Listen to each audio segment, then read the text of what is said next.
Watching Daybreak coming to you live from our studio here in Abuja, the nation's capital. Now, let's take a look at what's happening in the front pages of the papers, both local and international. We have Dr. Constance Ikogwe here. Constance.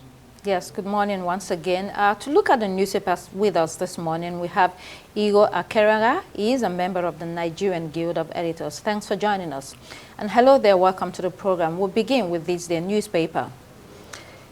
Cardoso, taming inflation is key priority to Nigeria. Demon Nigeria's tough decisions for growth. Presidency, no vacuum in leadership, even as Tinubu Shetima are out of the country. FG orders probe as 107 perish, 50 injured in petrol tanker crash in Jigawa State. I mean, yesterday was a ruinous day. Most dreadful accident that took many lives when a tanker bearing fuel crashed. As is common, many people were busy scooping fuel, maybe to sell and earn a quick buck, but they did not make that money as they all perished in the inferno. It was devastating yesterday. So the federal government has now ordered a probe. Terrible story.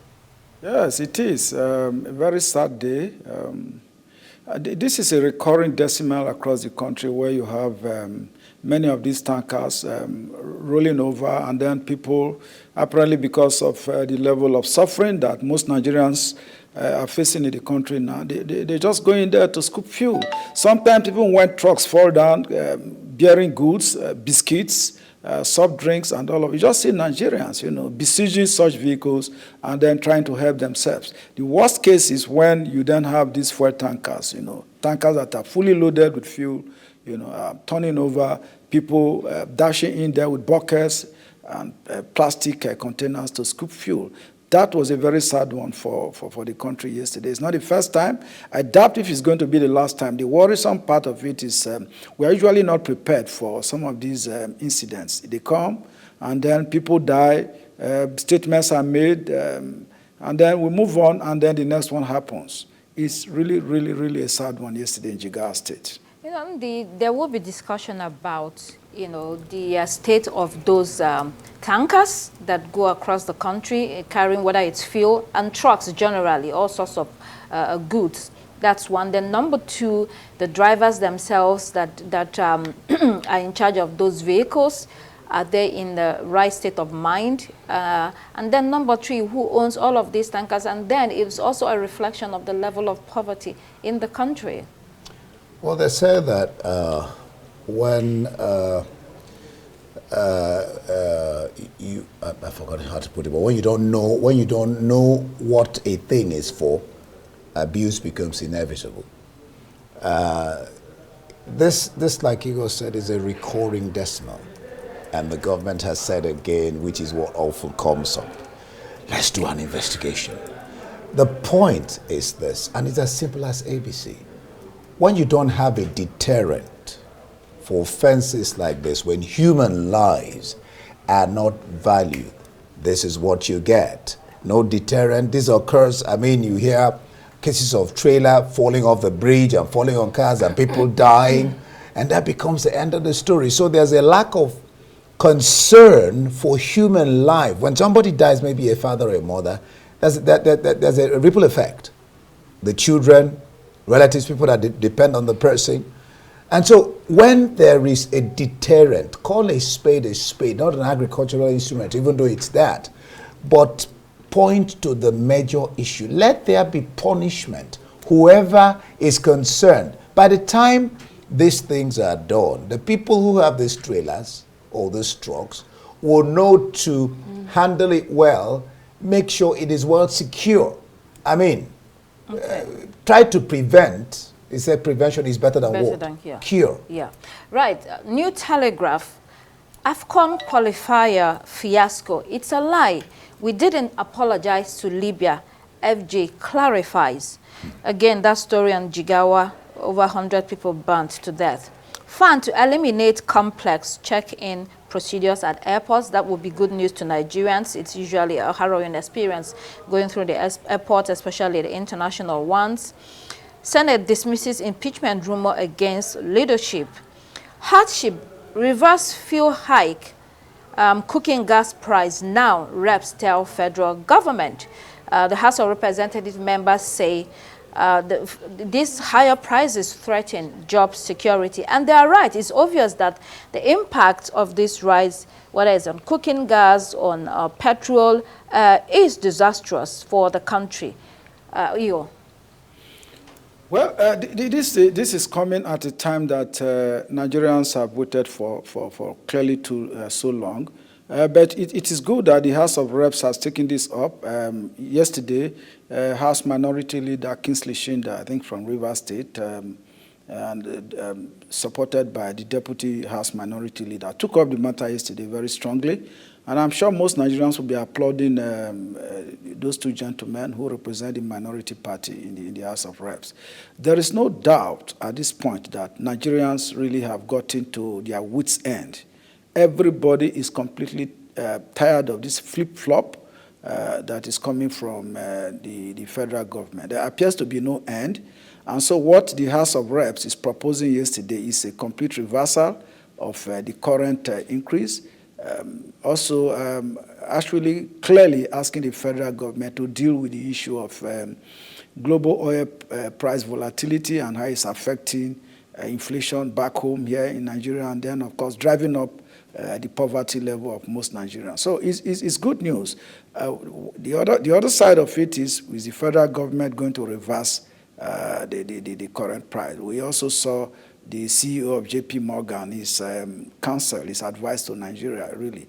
For me, I do not take the counsel of some of these international agencies seriously, particularly their CEO. It has not helped Nigeria in any way. So it is time to reverse the pump price. We have not seen any benefit that people are getting out of it. Each increase comes with more pains. I read a report, I see videos where they try to taunt Mr. President as T-Pain, not so that President Bola Ahmed Tinubu is just representing anguish and pains for Nigerians, even though I don't agree with that. But I think that is the point people have gotten to now, where they are actually trying to ridicule those in position of leadership. It's time to reverse the prices, right. Really. Okay, that's why we don't know whether this will happen. The NLC, Nigerian Labour Congress, had already made the same demand that it be reversed. Now the House of Representatives, at least it shows that people are worried. The people that are in office are worried about what is going on. I'm sure their constituents are reaching out to them and, in desperate times asking, what is actually going on. Labour also met again with the Secretary to the federal government the other day. Who knows what they are discussing, but it's a difficult time. Yes, it is indeed. I mean, it's a no-brainer, and it's clear for even the visually impaired to see the pains of Nigerians at this time. But like Igor Akeraga rightly mentioned, it's a question to ask, will the federal government reverse this? Because recall that when this happened, the federal government was quick to release a statement and speak through, the ministers to say, this is not from us. We're not responsible for this increase, and we do not have a hand in this. The latest terminology, Dr. Constance Okoko, as you will recall, is market forces. Yes. For a lot of Nigerians, this is beginning to look like evil forces. For Nigerians who can't understand why they cannot get a breather, in everyday living in the country. So they have said this is market forces. The federal government has said they are not responsible. Will they heed to this call? Perhaps what they can do is alternatives. We have demonized the word subsidy in this country, which I think is very wrong. All over the world, there are subsidies, even in China. Look at the war between China and Canada at the moment. The reason why many companies in China, manufacturing companies in China, are beating the odds against, whatever is thrown at them is because the government is subsidizing a lot. They're able to produce a lot and even cheaper, and they're able to export and beating the markets in US and Canada. When it comes to even electric vehicles, that's what we're saying. That's what the current war is really about between China and Canada, and many more. So the alternatives is what we should be discussing now. Right. Yes, market forces are involved, but how do we go about it? And I quickly wanted to piggyback to the first story. I don't think we've exhausted the factors responsible here. How about the poor infrastructure of the roads? Are they capable of transporting this hazardous product? How about we look at the alternatives that we used to have? Yes, people will say there are issues with that as well. Can we continue to transport hazardous products on our roads? How about pipeline? Then people will say, okay, we had pipeline, but then there's vandalism. So is it because we have issues, we cannot fix them, we continue to risk lives of Nigerians? It's not enough to say the economic challenges will make people do that. So there's enough blame to go around, but there's also a potpourri of problems we need to fix. Okay. Let me just add two things here. One, when Adesuwa referred to the president saying he's not involved, let me remind the president. The federal government. The federal government. Let me remind, well, particularly the president, because when Labour had this issue with them, he said, well, Labour claims that he said, that if they pay 250,000, he was going to increase. Yeah, that's what he said. So when government starts saying we don't have a hand, you begin to think, what are they saying? You know. And then this issue also talked about the fact of our moribund refineries, which the NNPC over the years has said, giving us a timeline for it to come on board. Don't play on Nigeria's intelligence, for God's sake. It's annoying, really. All right, there's enough annoyance to go around. But the thing is, Nigerians accept a lot of things, you know, and here resilient, we they say. Yeah. Daily Sun, World Bank warns against further petrol hike. Sanwo-Olu elder statesmen professionals pay tribute to Iwanyanwu. Akpabio dismisses rumor of impeachment. Abakoba writes, National Assembly says EFCC unlawful organization. Oliso Abakoba's son argued that the organization was unconstitutionally established. This comes amidst a move by 16 states to delegitimize the EFCC. The Supreme Court will on October 22nd rule on the suit brought before it by these 16 states. I mean, is this a case of when you fight corruption, it fights back, or is it that we are quietly regionalizing? Igor? Well, for anyone that knows Olisak Bakoba, he is a lawyer who has paid his dues. He founded the Civil Liberties Organization. Incidentally, I'm also the president of the CLO at the moment. So Olisak Bakoba has paid his dues. He was at the forefront of the campaign for democracy. A lot of marches in Lagos, Yaba, Surulere, Ojota, everywhere. So he has paid his dues.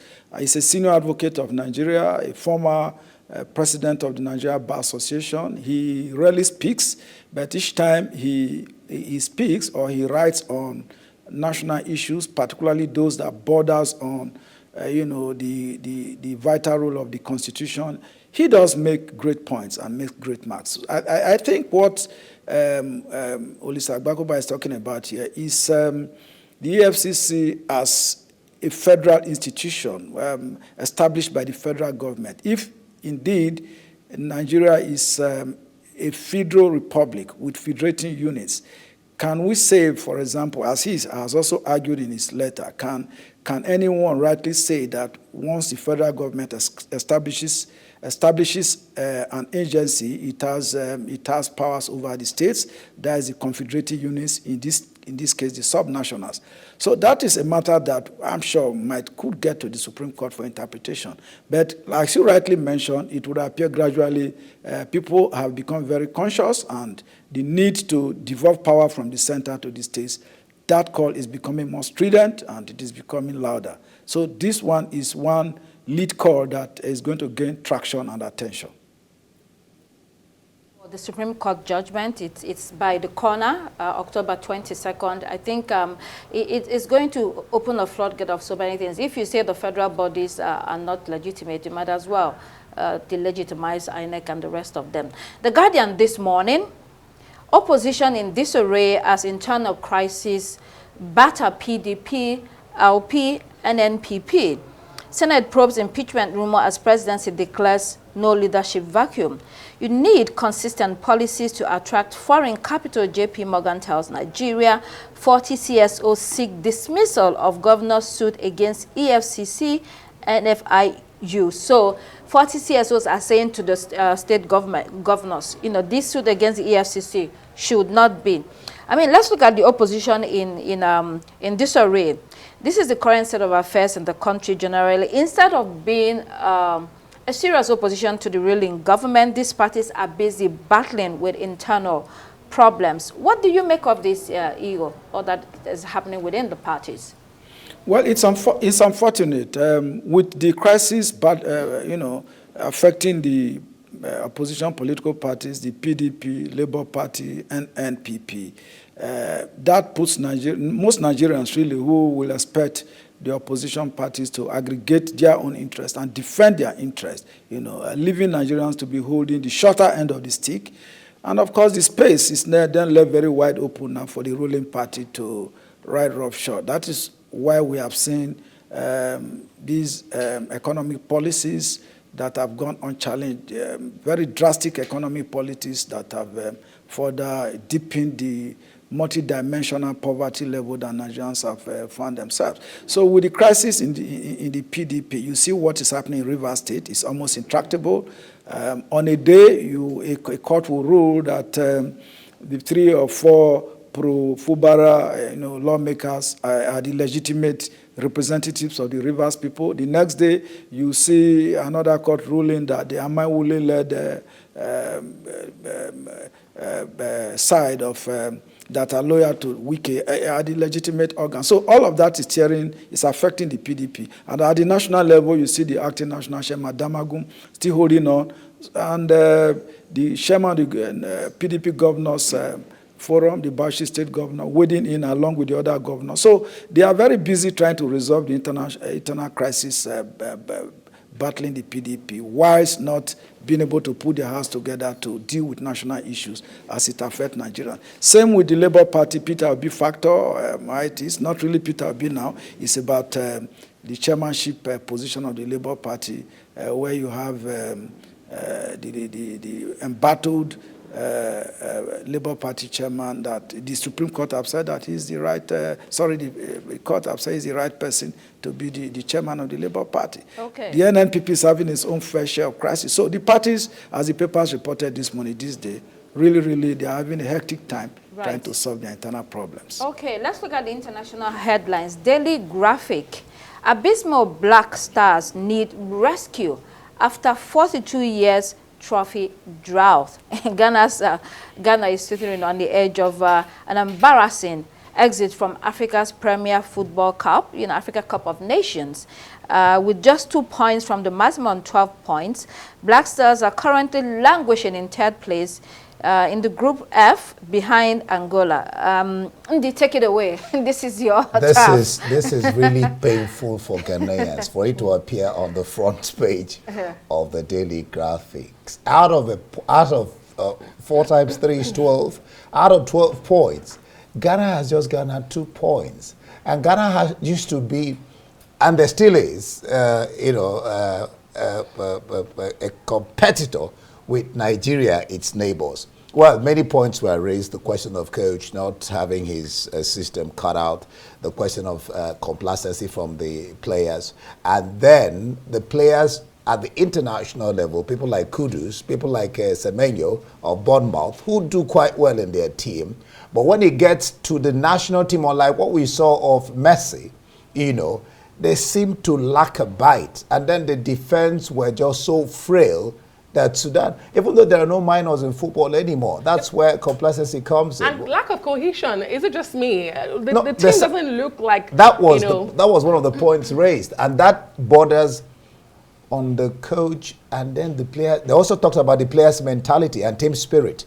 So it's a dangerous thing for Ghana. They're about to may not qualify. 2 points from 12. That's abysmal indeed. This way, has something to say? Or? Well, unfortunately, I don't have anything to say.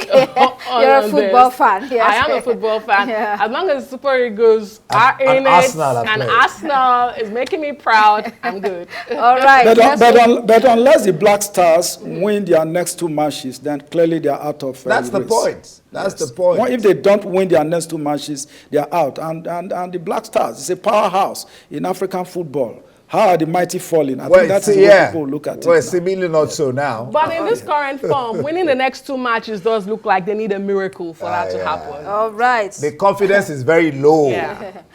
Okay, well, let's look out for that miracle. The Citizen South Africa this morning, a street by any other name. This relates to street renaming in South Africa. Minister of Arts, Sports and Culture Gaty Mackenzie says street names should not be changed just to hurt white people. The ANC and DA are arguing about whether Santon Drive should be changed to Leila Khalid. Igor, a quick one on that. Well, when I read that story in The Citizen, what just came to my mind is, have we really seen the end of apartheid?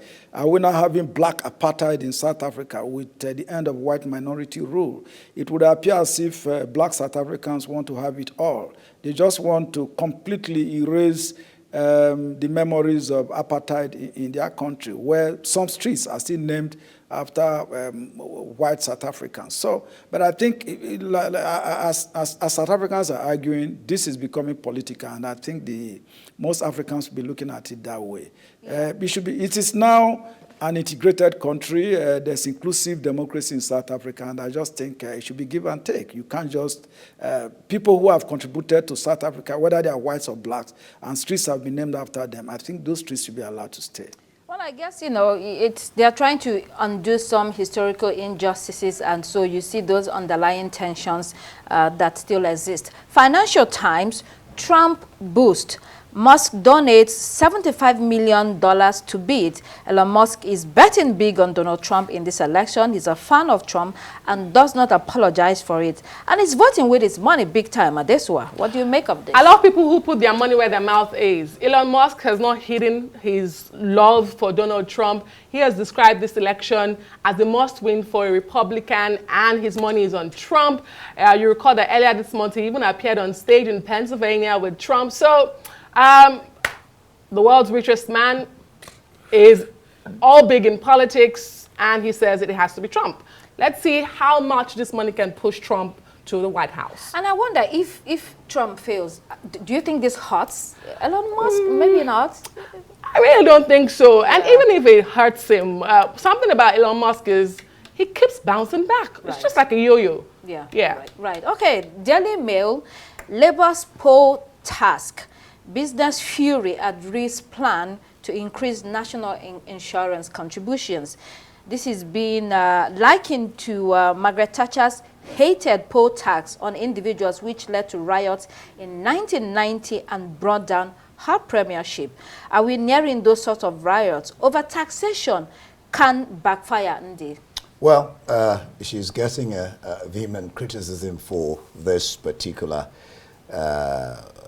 policy. We'll see how that plays out. Both the Chancellor and the Prime Minister have insisted the rise will break Labour's manifesto pledge to support working people, as it will not be a direct tax on employees. But we'll see how this plays out. Labour must have at the back of their minds the promises they made while coming on board. Somebody has said that, well, when you're on the seat is different from when you're outside, right, criticizing. When you're on the seat, it becomes so hard. The things you thought were easy before will no longer be milk to you. Then you begin to, like a drowning man, trying to lay hands on what, how to survive. You know what I find disturbing about this tax debate in the UK is the Labour Party was told, they were told by government agencies, they were told by critics, you cannot promise not to increase tax. It's not possible.